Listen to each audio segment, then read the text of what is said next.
आप समझते हैं कि कोई, जैसे बहुत सारे लोगों ने ज़्यादतियाँ बर्दाश्त की हैं, उनके साथ ज़ुल्म हुआ है, उनकी सोच में कोई तब्दीली आई है, उनका सियासत का पैराया जो नज़रिया है वो तब्दील हो गया?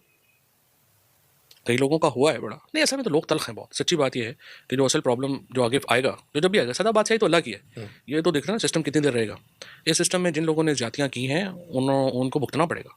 बहुत तलखियाँ हैं लोगों में। मैंने देखा है अडयाला में, फिर कोट लखपत में, फिर ये जो सारे लोग मिलते हैं, वहाँ पे लिस्टें बनाई हुई हैं लोगों ने कि किस-किस ने घर में घुस के क्या किया और क्या ज़्यादतियाँ की, क्या हुआ। It won't be easy. नहीं, ये तो फिर वही एक मकाफ़ात अमल और वो साइकिल चलता रहेगा। हाँ। पीएमएलएन ये कहती है कि हमारे साथ ज़्यादती हुई। आप समझते हैं कि राणा सनाउल्लाह साहब का मुकदमा ठीक था? नहीं, बिल्कुल गलत था और मैंने तो कहा भी कैबिनेट में कहा गलत था।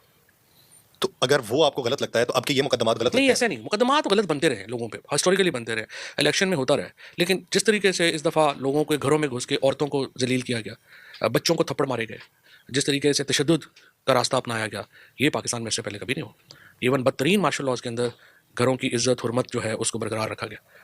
लोगों की गाड़ियाँ तोड़ दी गईं, उनके कारोबार तबाह-बर्बाद कर दिए गए और फिर सच्ची बात ये है कि जिनकी ख़वातीन के साथ बेइज़्ज़ती की गई घरों में घुस के, वो लोग माफ़ नहीं करेंगे आपके अंदर ये चाह है? कि ये माफ़ करने वाले हाँ, नहीं, हमें भी माफ़ नहीं कर सकता। नहीं कर सकते? बिल्कुल, बिल्कुल।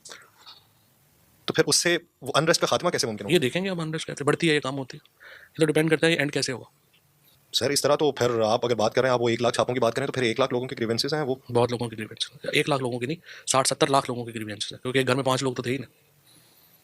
तो इसका हल क्या है? ये आप तो डिज़ास्टर वाला मंज़रनामा बता बहुत रहे हैं। डिज़ास्टर का मंज़रनामा है आगे। अगर ये मामला कूल डाउन नहीं होते, अगर एंड कंप्रोमाइज़ के ऊपर नहीं होता, तो ये मामला तो तल्ख़ होते जाएँगे और तल्ख़ होते जाएँगे। फवाद चौधरी के कलेजे में ठंड किस बात पे पड़ेगी? कैसे पड़ेगी?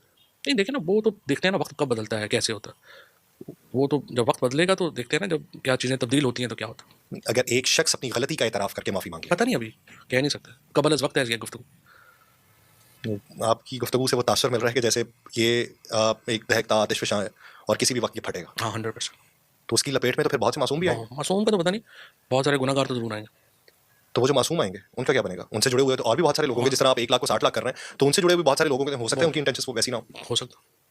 डेफ़िनेटली हो सकता। बट ऐसे मैंने कहा कि ये तो कबल इस वक़्त बात है, बट फैक्ट इज़ कि मैंने देखा है लोगों के साथ बहुत ज़्यादतियाँ हुई हैं, बहुत ज़ुल्म हुए हैं और ये माफ़ी आसान नहीं होगी। लेकिन एक बात आप ये देखें कि वो गुस्सा, वो उबाल आज से 6 माह पहले देखें तो ज़्यादा था। हुँ।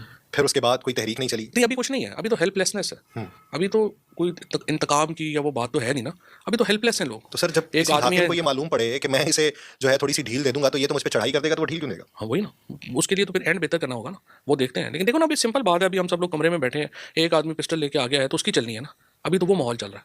जब वो चीज़ें सेटल डाउन होंगी, वो होगा, जब ताकत का तवाज़ुन बदलेगा, क्या होगा